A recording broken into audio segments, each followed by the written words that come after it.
One of the sweetest times for me was at the Masesi Church in Uganda. I didn't realize that Enos was there. Enos and I had met when we planted the church and kind of had formed a special bond because we had a few things in common, and there wasn't a language barrier. He speaks English pretty well. And we'd taken a picture together, and I believe it was Terry Rhodes who had sent him a picture. Man, Terry, I thank you for that, because it kind of deepened the bond that we had. And anyway, I was in the church and we were just praising. I was kind of goofing around with the kids, and then to turn around and see him standing there, wow, it was a sweet time, a sweet reunion, just to be able to embrace him, and especially to see his son who was so near death when he'd come to the medical clinic that day, to see he was healthy, not just healthy, I mean really healthy. He's a big old boy. It was a sweet time. We got to take another picture together, me and Enos and his wife and child, and it was just, the renewal of that was a special time for me. The Masesi Church, just, it's always going to hold a special place in my heart. It was a really wonderful time.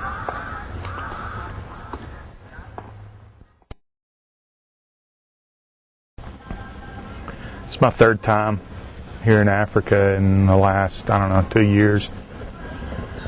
And I thought my heart was pretty much here, and had some days this time that I just wanted to hop the next plane and head home. Especially after talking to my wife and daughter, I got kind of homesick. But it's kind of funny, when I began to feel that way, it seemed like the Lord would always put me in a circumstance just to love on people, whether that was playing with the kids or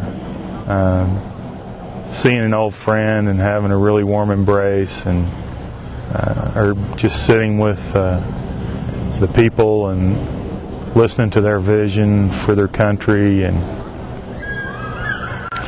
just dreaming together how we might come alongside them individually and as the corporate body of Stonegate to help them achieve some of that vision, and the love of Christ, and how it might help them build a nation that's coming out of 20 years of war. It's a really humbling thing to experience, how Christ begins to bring you into a love relationship with other people that, live on the other side of the world, and you don't really know, and you have cultural differences, and the thing that you see in one another is the love of Christ and how He binds you together. And then in 2 Corinthians 5:14 through 15, and this is just what I experienced in Sudan this time. For the love of Christ controls us, having concluded this,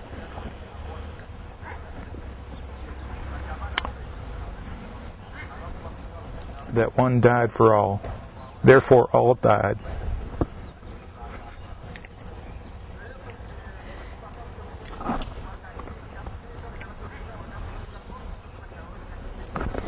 And He died for all.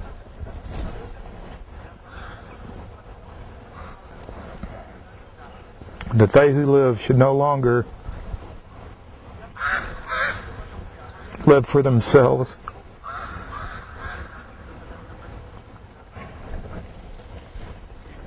but for Him who died and rose again on their behalf.